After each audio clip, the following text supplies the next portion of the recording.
Good morning, class 10. How are you all? Hope you are understanding the chapter. You all know that we are doing our history chapter, Nationalism in Europe. Already we have posted, excuse me, already we have posted videos related to this chapter. Yesterday we have started doing unit 3.1. So today I will be sending this video to all of you. The topic, today's topic is romantic nationalism. When we spoke about romantic nationalism, it stood on the subject that here the feeling of respect, love, attachment is not only between two people, it is not within people, it is not within a family or a friend. It is a sentiment which underlines that one can fall in love with a country. As we all know, that Europe in the first half of the 19th century was going through a transition phase. There were rise of the liberals, although suppressed by conservatives, but conservatives faced rebellion from the revolutionaries. There were development of nationalist feelings all over the Europe, and these nationalist feelings were being developed with the help of culture. Culture was playing a very important role in developing this sentiment. Many romantic artists here means the poets, the authors, the people who basically believe that for every sentiment of feeling, there is no reason or science. Actually, they try to criticize the glorification of science and reason for everything. Instead, they try to put emotions, they try to focus on emotions, on intuitions, on mystical feelings, what is being observed by one single person. They try to create a sense of shared collective heritage that the people living in a particular region, province, area, state, or nation have things in common. And for this, there is no reason, there is no science. I love my country. Whenever I see the tricolors, the saffron, the white and green, I start thinking about India. Whenever I see a cricketer in a sky blue uniform, I just accepted that he must be an Indian player.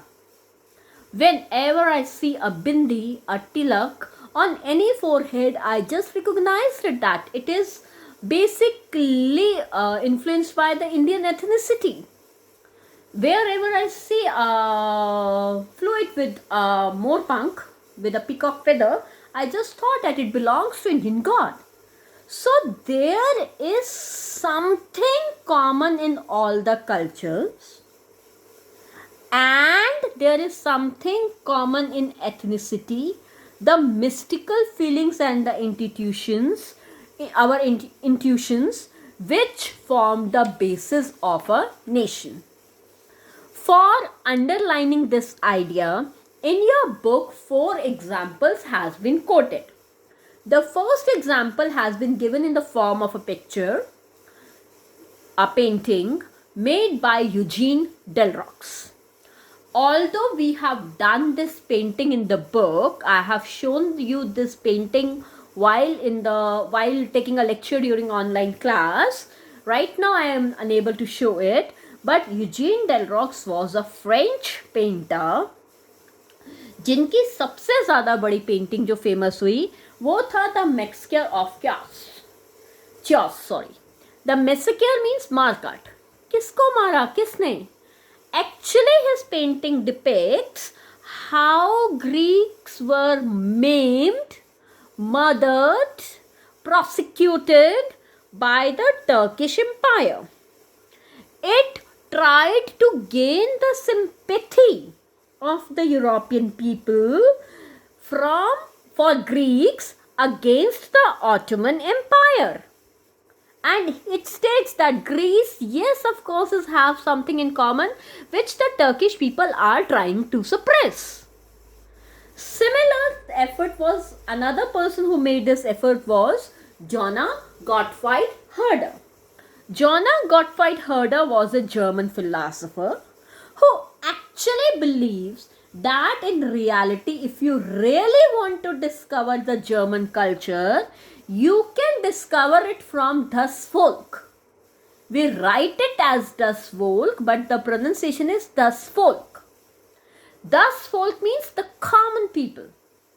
अगर आपको कोई समानता देखनी है, you want to know about the nation, you just be in the people. You go through their folk tales, folk songs, the poetry and other things. All these together actually form the Folkist. Folkist is basically nation, एक देश. कोई भी देश उसके common masses बनाते हैं जिनके common songs, common poetry, common history, common मतलब स्टोरीज होती हैं. The German Gottfried Herder was later on also supported by the Grimm brothers, the two brothers from Germany, Jacob Grimm and the Wilhelm Grimm. Jacob Grimm and Wilhelm Grimm, in the first initial stages of the 19th century, worked and toured from place to place. They collected many folk stories from village to village. In 1812, they published their book based on fairy tales, which have certain commonality within them.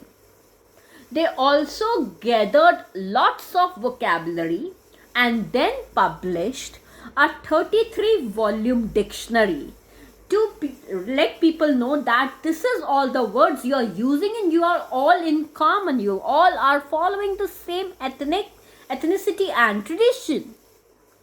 The fourth role here was played by Karol Karpański.